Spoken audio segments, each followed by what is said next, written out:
Satyabama Institute of Science and Technology, Chennai and Sriperumbudur. பாஜக மாநில தலைவர் அண்ணாமலை டெல்லியில் செய்தியாளர்களை சந்தித்து வருகிறார். நேரலை காட்சிகளை பார்க்கலாம். நிறைய ஆக்கப்பூர்வமான ஆலோசனைகளை நம்முடைய அமைச்சர் அவங்களுக்கு கொடுத்தாங்க. அதே நேரத்தில் நம்முடைய மத்திய அமைச்சர் ஐயா ராஜீவ் ரஞ்சன் சிங் அவர்கள் தமிழ்நாட்டுக்கு தான் இந்தியாலேயே அதிகமான திட்டங்கள் மத்திய சம்பந்த யோஜனா நம்ம சொல்றோம், மீன்வளத்துறையினுடைய பிளாக்ஷிப் ப்ரோக்ராம். அதில் 11,056 கோடி மிக அதிகமாக கொடுக்கப்பட்ட மாநிலமே தமிழ்நாடு தான். ஆழ்கடல் படகுகள் 1,20,00,000 ரூபா, 1,20,00,000 இருக்கக்கூடிய படகுகள் 50 படகுகளுக்கு மேலே நம்ம கொடுத்துருக்கோம். கடல் பாசி அதற்கான ரிசர்ச் சென்டர் ஆரம்பிச்சிருக்கோம். அந்த மாதிரி பல விஷயங்கள் பேசினாங்க. அதே நேரத்தில் நம்முடைய மீனவர்கள் இலங்கை சிறையில் கைதாகி இருப்பதற்கான முழு முயற்சியை வெளியுறவுத்துறை அமைச்சர் எடுத்துட்டு இருக்கிறாங்க. அதையும் இன்னைக்கு பேசணும். படகுகள் விடுவிப்பதற்கான முழு முயற்சி எடுத்துட்டு இருக்காங்க. அதையும் பேசணும். மிக முக்கியமாக இன்னைக்கு மீன்வளத்துறை அமைச்சர் அவர்கள் என்ன உறுதி கொடுத்திருக்கிறாங்கன்னா, நீங்க சொன்ன எல்லா விஷயங்களையும் நான் கேட்டுக்கிட்டேன், இதை எப்படி செயல்படுத்தணும் அப்படின்னு அதிகாரிகளோட பேசி நாங்க செயல்படுத்த போறோம். குறிப்பா தமிழ்நாட்டு மீனவர்களுக்கு ஸ்பெஷல் ஸ்கீம் வேணுமா, மத்திய அரசு செயல்படுத்தும். இரண்டாவது, இலங்கை கடற்பரப்பு சம்பந்தப்பட்ட பிரச்சனைக்கு மீன்வளத்துறை அமைச்சர் திரு ராஜீவ் ரஞ்சன் சிங் அவர்களும் வெளியுறவுத்துறை அமைச்சர் திரு ஜெய்சங்கர் அவர்கள் 2 மீட்டிங் நம்ம முடிச்சிட்டோம். 2 பேரும் நம்முடைய பாரத பிரதமர் நரேந்திர மோடி ஐயாவை சந்திக்க போறாங்க. ஏன்னா மீனவருடைய கருத்துக்களை 2 பேரும் தனித்தனியா கேட்டாங்க. 2 பேரும் மோடி ஐயா எடுத்துட்டு போக போறாங்க. இதுக்கு என்ன மாதிரி சொல்யூஷன் கொடுக்கலாம், குறிப்பாக மீனவர்கள் அவங்க இன்னைக்கு கடல் பரப்பு ரொம்ப குறைஞ்சிருச்சு, அவர்களுக்கு கேஜ் ஃபிஷிங் மாதிரி கொடுக்கலாமா, கடல் பாசி சம்பந்தப்பட்ட விஷயத்தை கொடுக்கலாமா, குறிப்பாக நம்முடைய கடல் பரப்புல இளைஞர்களுக்கு வேலை வாய்ப்பை எப்படி உருவாக்கலாம், இது சம்பந்தமான நாங்க பேசிட்டு பிரதமர் ஐயா எடுத்துட்டு போறோம்னு. அதனால மிகுந்த ஆக்கப்பூர்வமான நம்பிக்கை கொடுக்கக்கூடிய ஒரு அற்புதமான மீட்டிங் நடந்திருக்கு. நம்முடைய மீனவ பிரதிநிதிகளும் ரொம்ப சந்தோஷப்பட்டாங்க. எனக்கு கிட்டத்தட்ட 1.5 மணி நேரத்துக்கு மேல அமைச்சர் நேரம் கொடுத்து பேசியிருக்காங்க. அதனால இந்த செய்தியை முதல்ல பத்திரிகை நண்பர்களுக்கு தெரியப்படுத்துறோம். அதை தாண்டி உங்களுக்கு கேள்விகள் இருக்கு, ஒன்னொன்னா கேளுங்கன்னா பதில் சொல்றோம்.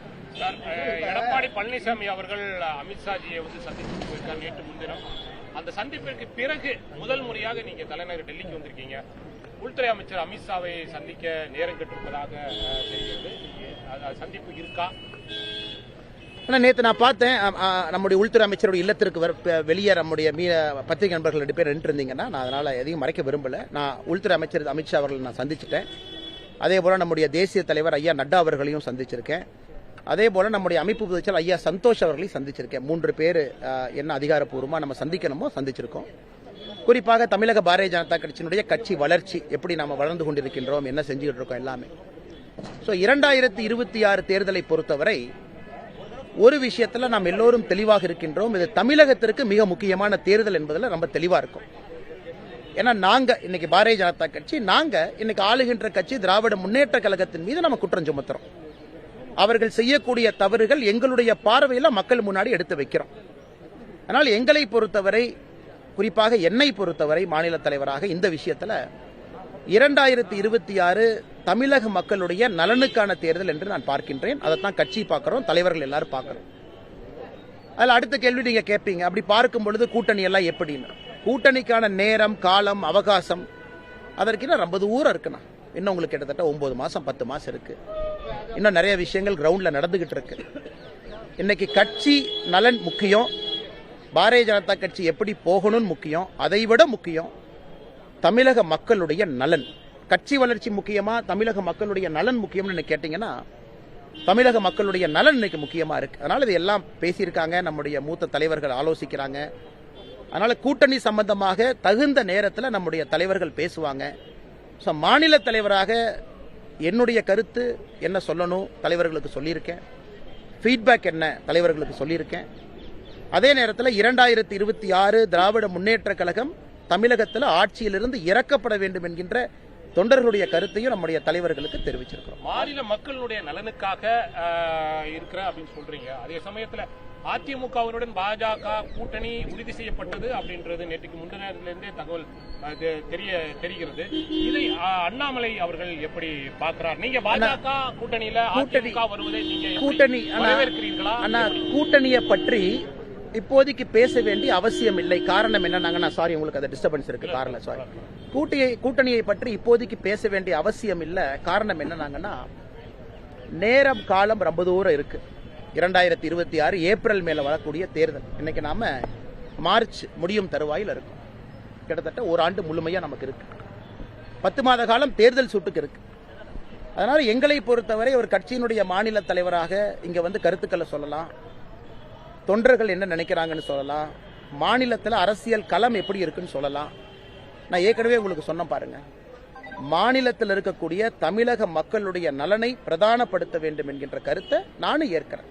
தொண்டர்கள், தலைவர்கள் எல்லாரும் சொல்ற கருத்து 2026 திராவிட முன்னேற்ற கழகம் ஆட்சியிலிருந்து இறக்கப்பட வேண்டும் என்கின்ற கருத்தை ஏற்றுக்கிறோம். எங்களுடைய எதிரி யாருன்னா திராவிட முன்னேற்ற கழகம், அவங்களுடைய கூட்டணி இன்னைக்கு ஆட்சியிலிருந்து இறக்கப்பட வேண்டும் என்பதில் தெள்ள தெளிவா இருக்கும்.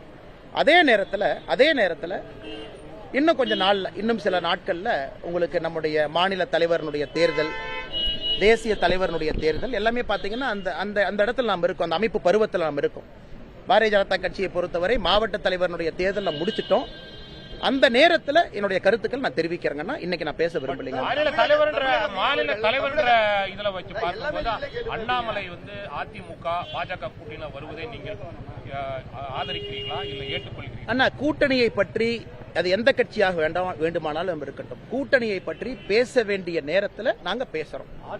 இன்னைக்கு தமிழகத்தினுடைய அரசியல் களம் எப்படி இருக்கு, மக்கள் என்ன விரும்புறாங்க அப்படிங்கறத ஒரு கட்சி பிரதிபலிக்க வேண்டிய கட்டாயமும் கடமையும் எங்களுக்கு இருக்கு. கூட்டணியை பற்றி நிச்சயமாக பேச வேண்டிய நேரத்தில் பேசுறோம். மிக குறிப்பாக அண்ணாமலைன்னு ஒரு வார்த்தையை பயன்படுத்துறீங்க. இந்த கட்சியினுடைய தொண்டன் மாநில தலைவராக இருந்தாலும் எனக்குன்னு தனிப்பட்ட கருத்துக்கள் எதுவும் இல்லை. கட்சி முதன்மையானது, கட்சி முக்கியமானது, கட்சிக்காகத்தான் நாங்கள் எல்லாருமே இங்க இருக்கோம். அதில் எந்த மாற்று கருத்தும் இல்லை.